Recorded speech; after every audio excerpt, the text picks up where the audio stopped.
Баршаңызға сәлем.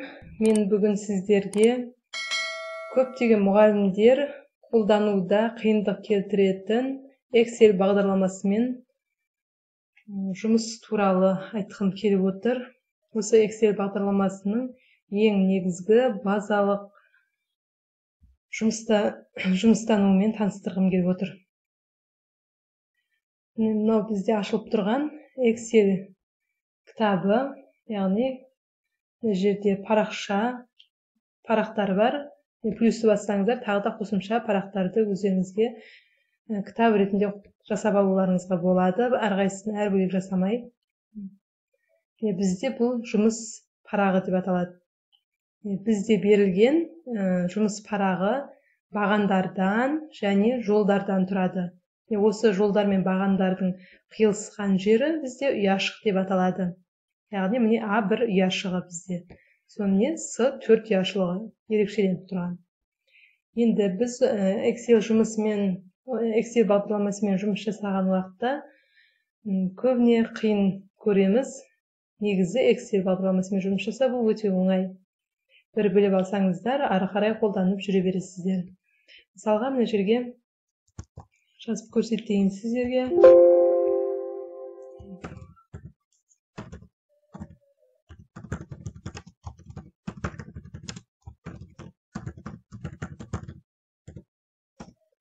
Бізде жазған жазуымыз бір ұяшықтан асып кетті. Бұл уақытта біз мына ұяшығымызды мына бағандардың ортасына барып жылжытсақ, міне бағанның өлшемі үлкейіп кішірейеді.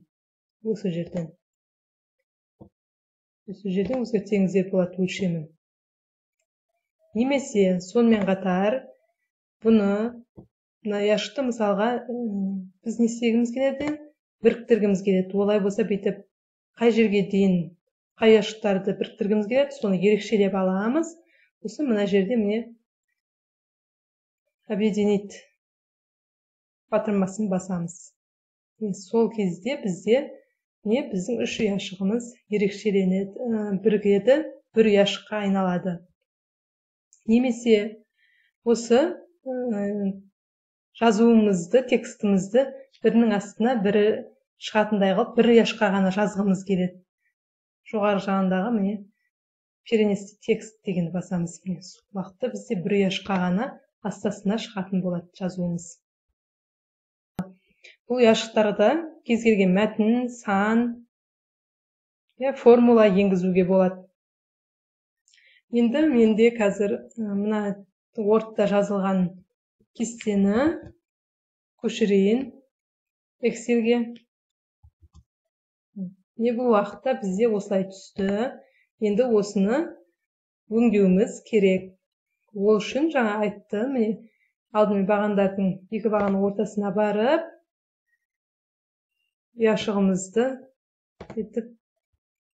созып, кішірейтуімізге болады көлемін.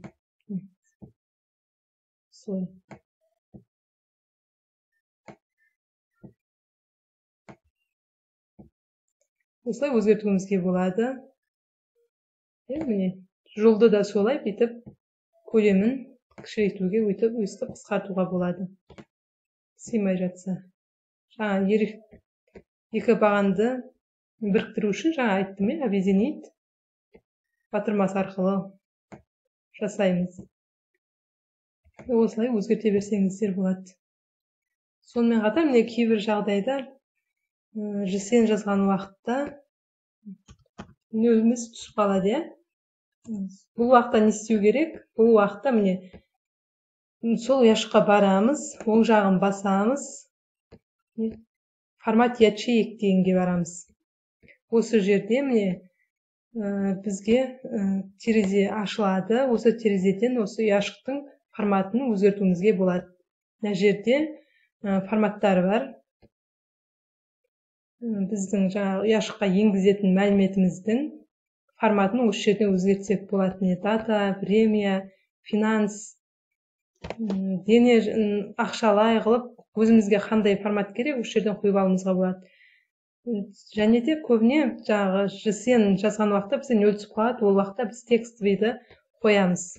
Окей, енді жаза берсек болады. Бұл уақытта міне 0-ден бастап түсе береді.